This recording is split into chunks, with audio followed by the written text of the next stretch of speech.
അപേക്ഷാ ഫാറം പൂരിപ്പിക്കുക എന്ന് പറഞ്ഞാൽ അത് നന്നായി തന്നെ ശ്രദ്ധിച്ച് ചെയ്യേണ്ട കാര്യമാണ്. അത് സാധാരണക്കാരൻ്റെ ഒരു വീട്ടിലെ കുട്ടിയെ സംബന്ധിച്ചിടത്തോളം സഹായിക്കാൻ വേണ്ടി ആരും ഉണ്ടാവില്ല. വീട്ടിൽ ഇംഗ്ലീഷുമൊക്കെ അറിയാവുന്നവരും ഡിഗ്രി ഉള്ളവരും അങ്ങനെയൊക്കെ ഉള്ള ആൾക്കാരുണ്ടെങ്കിൽ അവർക്ക് പൂരിപ്പിച്ച് കൊടുക്കുന്നതിന് ബുദ്ധിമുട്ടില്ല. അത്തരക്കാരല്ലാത്ത കുട്ടികളെ സഹായിക്കുന്നതിന് വേണ്ടിയാണ് ഹെൽപ്പ് ഡെസ്ക് ഇവിടെ ഏർപ്പാട് ചെയ്തിട്ടുള്ളത്.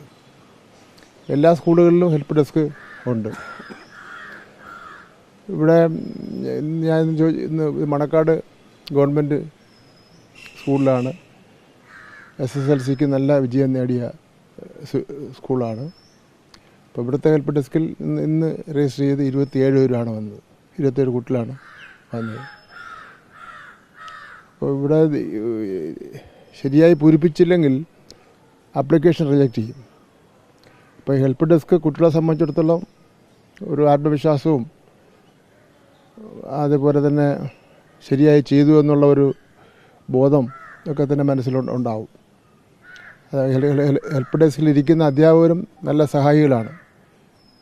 നന്നായി തന്നെ കുട്ടികളെ കാര്യങ്ങൾ പറഞ്ഞ് മനസ്സിലാക്കുകയൊക്കെ ചെയ്യുന്ന രീതി അവരുടെ ഭാഗത്തു നിന്നുണ്ടാകുന്നുണ്ട്.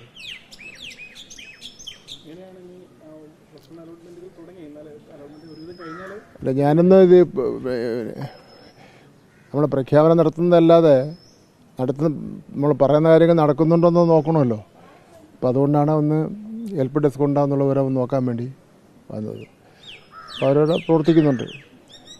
വൈകുന്നേരം തന്നെ വരാൻ കാരണം ചില സ്ഥലങ്ങളിൽ രാവിലെ നടത്തി ഉച്ചവരെ കൊണ്ടങ്ങ് പിരിഞ്ഞു പോകും. അപ്പോൾ അതുകൊണ്ടാണ് വൈകുന്നേരം വരാൻ വേണ്ടി തീരുമാനിച്ചത്.